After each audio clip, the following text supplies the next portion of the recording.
In early May 1938, Hitler's chief pilot, Hans Bauer, accompanied the Führer on a state visit to Italy. He documented his impressions of the trip in a short film, which he entitled Beautiful Italy. 6 months later, the censor approved it for public showing in the Third Reich.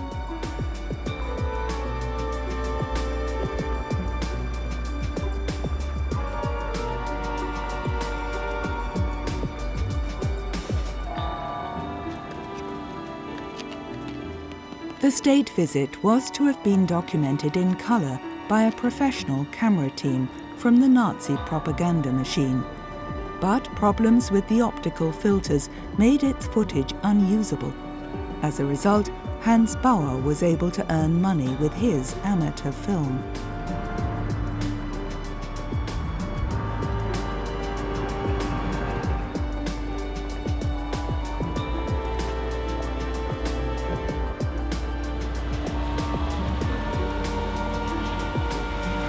After the annexation of Austria in March, Hitler had expected Italian leader Benito Mussolini to give his approval for Germany to seize the Sudetenland. The Germans actually wanted to sign a written agreement with the Italians, but their hosts were hesitant and only relented when, in a public statement, Hitler declared the Brenner border to be the eternally valid border between Germany and Italy.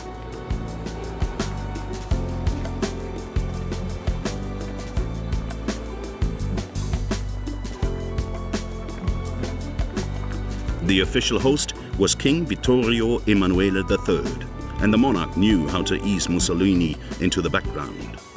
Hitler was repulsed by the obsequiousness of court ceremony, and he let the king feel it.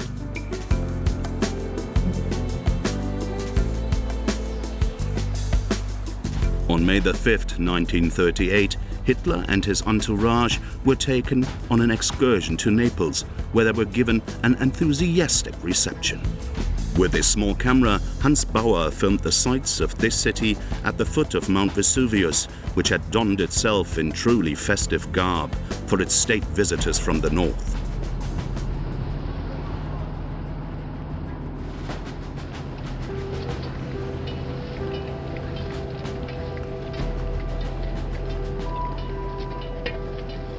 After a few days, Hitler felt fairly irritated by the little king, who knew how to take center stage.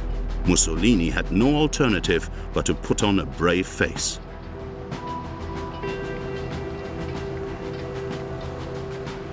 To snub the royal family time and again, the Führer had his old friend come forward and walk alongside him.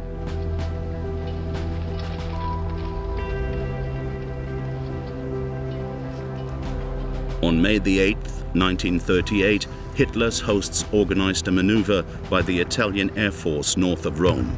It was a case of staged saber rattling.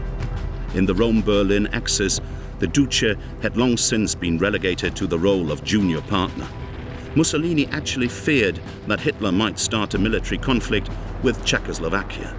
Later, Hans Bauer remembered that the German guests were impressed by the strength of the Italian forces. But Mussolini had secretly decided not to become involved in a war in Europe.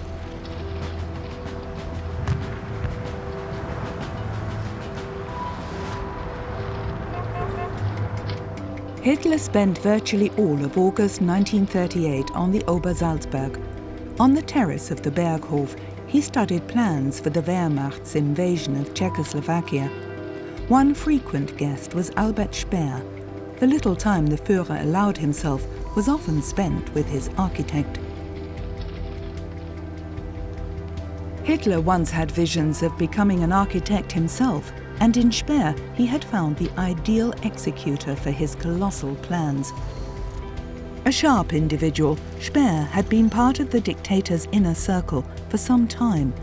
The architect had also become friends with Eva Braun, who took these pictures in 1938. Hitler's mistress was a keen amateur photographer. Consequently, she too had developed a passion for color film. These pictures of the dictator should actually have been destroyed after her death, but in October 1945, They fell into the hands of the American Secret Service.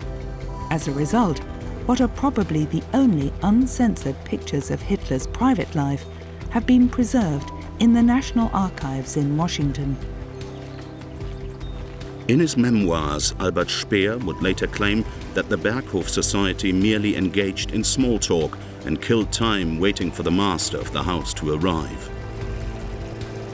But this, it seems, was just an attempt to cover himself and play down his own involvement in the crimes committed by the Nazi regime. In fact, many political decisions were taken on the idyllic Obersalzberg. Murders were even planned there.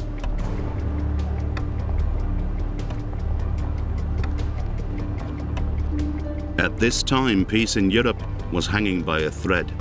Hitler wanted war, but the major powers of Britain and France were not yet prepared to engage in hostilities.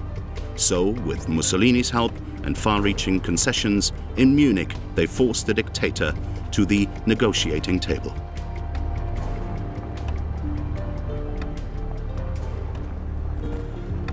Eva Braun edited her footage to produce film shows in color, which were presented in the evenings on the Berghof. When Hitler was not staying on the Obersalzberg, his mistress liked to make trips to Bavaria's lakes. Accompanied by her parents, friends and relatives, the athletic 26-year-old was the center of attention.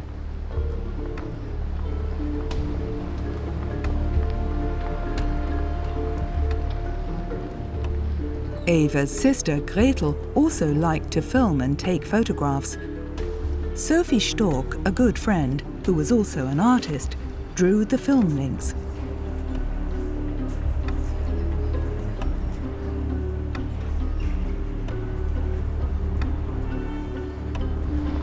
The Germans had no idea that Hitler had a mistress. As a senior correspondent with Reuters news agency in Munich, Ernest Pope had particularly good contacts in the Bavarian capital, so in his book Munich Playground, he engaged in speculation. The buxom Eva Braun is Adolf's secret mistress. She was assistant to his photographer Heinrich Hoffmann. She cooks fine meals for him and serves him in every way you would expect from a German wife. There are rumors that the Führer has secretly married Evi, but I doubt that. German propaganda stresses that no mortal woman has the quality to become Frau Hitler.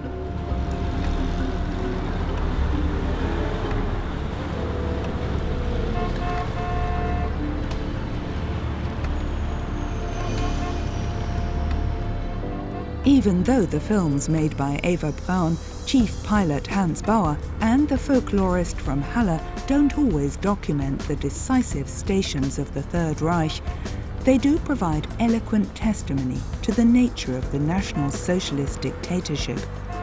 And it is only through colour that the flower-clad swastikas at this children's festival in Thuringia have such an oppressive impact.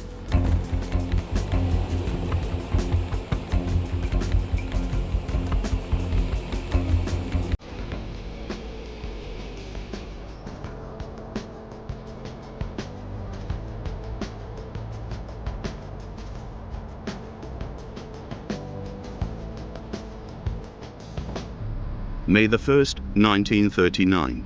Berlin was festively decorated for Labor Day. Only 6 years had passed since the Nazis declared May 1st a national holiday. A move designed to bind the German working class to it through National Socialist slogans and pretentious prophecies for the future, and one that had already proved successful. Berlin journalist Ruth Andreas Friedrich described such events in her diary.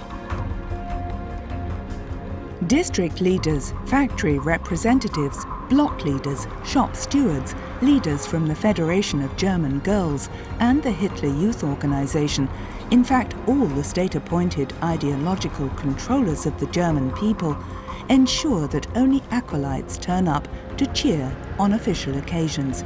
Anyone who is politically unreliable, anyone who has roused even the slightest suspicion of being a naysayer, is to be kept away from such occasions. The yes-men know what is expected. They cheer spontaneously, at the right place and at the right time.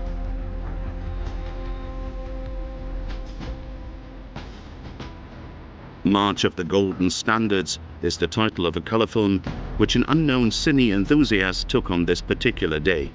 He was part of a delegation from the Siebel aircraft works, a Nazi model plant which the day before had been honored by Hitler himself, and was allowed to provide one of the 200 flag bearers.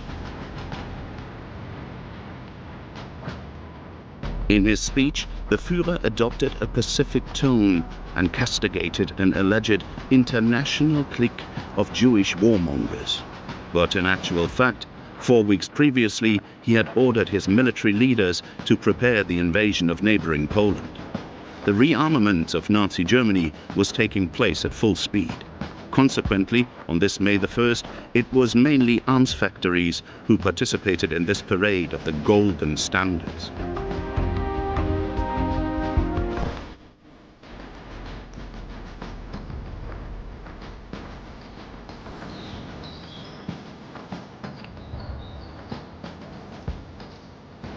To the sound of appropriate marching music, the Golden Standard of the Siebel Aircraft Works in Halle was rolled up. This was the last May holiday to be celebrated in such grandiose style in the Third Reich. Because the outbreak of the Second World War was only a few weeks away. In Berlin in the summer of 1939, there appeared to be little enthusiasm for a renewed call to arms. Memories of the Great War of 1914 to 1918 were too traumatic. This is how an American reporter described the mood. Everyone is against war. How can a country start a decisive war with a people so tired of war?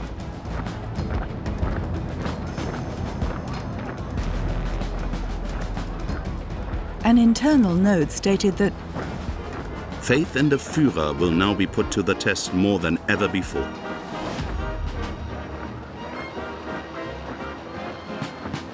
And a German journalist noted that the observer cannot help thinking that people are deliberately indulging in unrestrained enjoyment.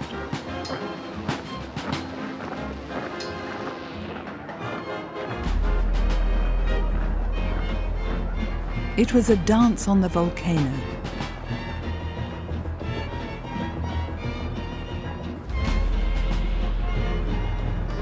The recently completed Reich Chancellery was deserted. Albert Speer had adapted the huge building entirely to the Führer's wishes. But Hitler preferred to forge his plans for conquering Poland on the Obersalzberg, far away from the capital of the Reich. Only occasionally did he show himself to his people.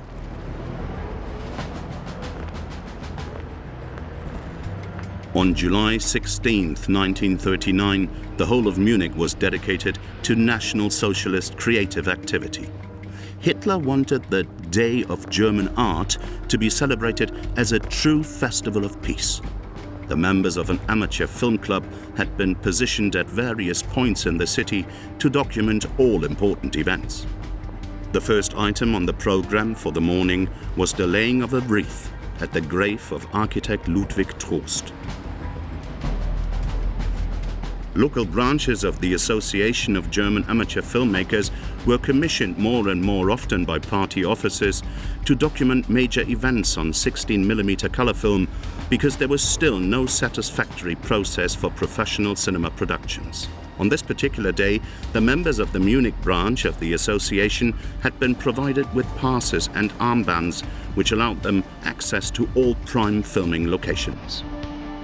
On the afternoon of July the 16th, anybody who was anybody in the Third Reich took their seat in the VIP stand to marvel at a 3-hour procession of live images from 2,000 years of German culture.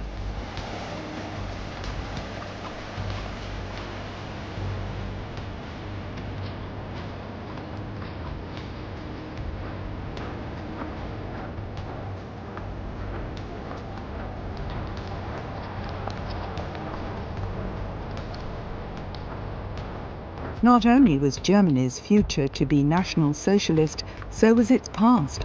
In the program for this tacky festival, it said, "The German eagle towers above the whole procession. With it ends this manifestation of our history. At the same time, it gazes into the eternal future, keenly and calmly, with pride and assured of victory, announcing the greatness of our era and our willingness to act. It is the herald of our doing and our plans. American reporter Ernest Pope commented, "The Nazi procession is the admission of the Führer's restless plans for conquest.